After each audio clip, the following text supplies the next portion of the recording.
Hey, welcome back to the Kevin Stoda channel. I'm not on my porch today. I'm working from the basement. Got laundry in the back room.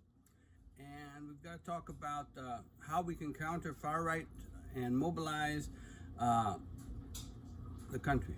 We need to not only demilitarize our law enforcement, we're talking about demilitarized law enforcement agencies, but looking beyond policing as a solution to social and political problems. All right? You don't have to say defunding police. You should say demilitarizing and moving beyond policing as a solution to social and political problems. That's how you should sell what we need to be doing in 2021 and onwards here in America. Because we have a country full of people who've grown up with decades of an accelerationist maxim mindset. They believe there's no political solutions. All right? Well, as long as they're ready for war or civil war, they're not going to be looking for solutions. But the rest of us will be. And we're going to sell this. The mindset that has taken hold in the far right up to now, is in which dismantling the state itself is the only way to enact desired political change, is not a new one within the movement. Okay, this has been going on for decades or centuries. In fact, the movement looks strikingly familiar, similar to the white power activism of the 1980s and the 1990s, when members of the movement themselves became the targets of state violence. The conclusion of the Cold War played a decisive role in the domestic militarization. Back then, they said there would be a end of Cold War dividend. Instead, they just sold weapons to police officers after the end of the Cold War, and continued to do so for decades onwards. As the perceived international threats were receding, military surpluses from the Cold War were made available to state and federal law enforcement agencies as part of the so-called war on drugs through the National Defense Authorization Act of 1990. Remember, the war on drugs started in the 60s, and it's a misguided response to violence in America. Later in the decade, that's the 1990s, Congress expanded the effort under the 1033 program, which authorized its use for policing related to both drug enforcement and terrorism. Although record keeping on this equipment transfer is poor, the program has facilitated at least the transfer of $7.4 billion in materials to participating law enforcement agencies, at least. As historian Kathleen Belo wrote in her book, Bring the War Home, the White Power Movement in Paramilitary America, the moments that most galvanized the far right in the 1990s were by far the 1992 siege at Ruby Ridge, and then the Weaver family, that was the time when the Weaver family in rural Idaho was killed. Vicki Weaver and her son died.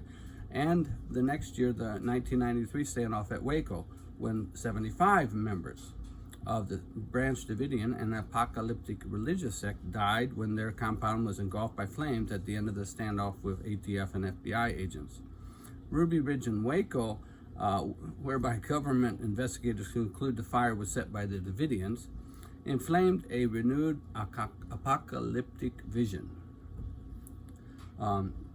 And reaffirmed the state as inherently evil, supplementing communism as an irredeemable enemy and giving rise to a new surge of militia organizing. So for years, the state had been using communism to batter groups in America, to bludgeon them. And now they said, well, no more communism. Well, we have to go after the state. These events are perennial justifications even today for far-right terror. The lionization of the victims of the state of violence at Ruby Ridge and Waco, as well as the perpetrator of the Oklahoma City bombing, persist as far-right extremists once again center their ire on the state. By the way, both my brother and sister taught in Oklahoma City when that occurred, the bombing of Oklahoma City. And believe me, Ruby Ridge and Waco were on their mind. So there's a direct connection between the militarization of government forces of power after the Cold War and what was going on in America. Beyond policing, the impulse to choose punitive or carceral solutions, that means imprisonment, for nearly every social or economic problem since the 1970s is embedded deeply in American political history, even before that. With massive protests arising in cities around the country, America is grappling again with the recognition that the nation's current form of policing causes more harm, in many ways, than good. Let's say more harm than good. I know that's hard to swallow, but that's the situation. In recent months, congressional committees have held hearings on white supremacy and anti-government extremism, providing an opportunity for the groups like the SPLC and other experts to offer a wide range of policy recommendations. But that realization has been a long time coming, and this is certainly not the first time that the nation has come to this kind of reckoning. Political leaders have continually chosen state violence and suppression in lieu of structural reform. Even in the face of widespread civil unrest, going back into the 60s, the 1910s, the 1920s, throughout the 20th century, those in political power ignored the findings of commission after commission after commission that were convened after the riots. Reports consistently pointed to police brutality, unemployment, and economic insecurity. Those three things: police brutality, unemployment, and economic security. So every one of the some 21 commissions between 1917 and 1943 said that the race riots were caused by something that needed to be responded to by structural change. None of the commissions afterwards were able to lead the way. Stuart Schrader, the author of Badges Without Borders, How Global Insurgency Transformed American Policing, recently noted that we now live with the consequences of those choices, particularly President Lyndon Johnson's decision to ignore much of the Kerner Commission's report in 1967. This was a report that was given to President Johnson and the Democrats. The commission recommended spending billions to improve housing, billions to help education, and billions to help employment prospects for African Americans. Instead, Johnson balked at the expensive solutions and instead, Schrader noted, adopted the commission's suggestion for riot preparedness with alacrity. Our contemporary situation, police and soldiers outfitted with seemingly endless supplies of tear gas, grenades, confronting a perpetually underemployed class of young people is the legacy. So, in short, in 1968, when this report came out, there were three candidates for president that year: George Wallace, Richard Nixon, and Hubert Humphrey, and they were all law and order candidates. America was not even given a choice of where they were headed. The obvious first step is to demilitarize now the police. Demilitarize. I didn't say totally defund, I said demilitarize the police.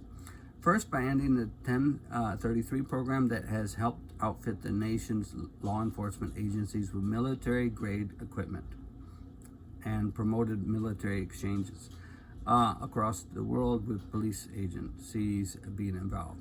But we also need to look beyond policing and instead address the racial and economic inequality that Americans are now protesting en masse about and will continue to protest. Do you hear that, Joe Biden? Continue to protest. The actions we can take to address the root cause of today's social unrest, like helping to alleviate economic inequality, providing a robust social safety net, and providing people with necessities like healthcare and housing, are also some of the most impactful ways to address far-right extremism. I'm sure there's a lot of poor whites who would not be against those kind of spendings too. You just need to ask them and give them the support and get them in your community. It would make their communities better. Politicians should be buying into this. If they're not, they're paid off by somebody else, and you don't need them in your state. So, in any case, this is all especially pressing as the coronavirus pandemic continues to worsen what is, in many cases, the suffering thereof. Why is there a rise in crime during COVID in some cities? There's not rise in others, but for example, in Kansas City, where I live, there is continued rise in violence. There was violence before COVID, but there's worse. And that has to do with economic inequalities and policing issues. Extremist movements capitalize on uncertainty and instability. I'll say that again. Extremist movements, like those that are supporting Donald Trump and have been encouraged by Donald Trump, extremist movements capitalize on uncertainty and instability. We need to stop funding a country of instability and defund police and use the money wisely. The same thing goes for our military abroad and our policing in other corners of the globe where we send exchange police to do training. Building a society that values inclusion and socioeconomic security and meets dissent not with apathy or violence, but remedial action takes power from the far right. So we need to build a society that values inclusion and socioeconomic security, but remedial action takes power from the far right now. So we need to do remediation now and fix the whole system in the long term. Without mass crisis to exploit hardship and insecurity to blame on marginalized groups and state violence to prop up their conspiracy theories, the far right has far less footing for their anti-democratic politics. This was an intelligent report on hate and extremism in America. It came from SPLC, the Southern Poverty Law Center, which I support, and you should too. The article was written by Casey Miller, and it was entitled "One Way to Counter the Far Right: Demilitarize the Police." Okay? Demilitarize the police. We didn't say totally defund the police. Demilitarize the police and use that funding to better educate, give jobs, and build an economic security in our inner cities and around the country, all regions of the country. It's not just cities that have drug problems. All right. This is Kevin Stoda, encouraging you to be involved and support your community and demand continued change in 2021 and in the years ahead. This is the Kevin Stoda channel. Thank you for your likes and for becoming a follower of this channel. Have a good day and help us build a better country to live in for our children, our grandchildren, and everybody beyond. We love you. Take care.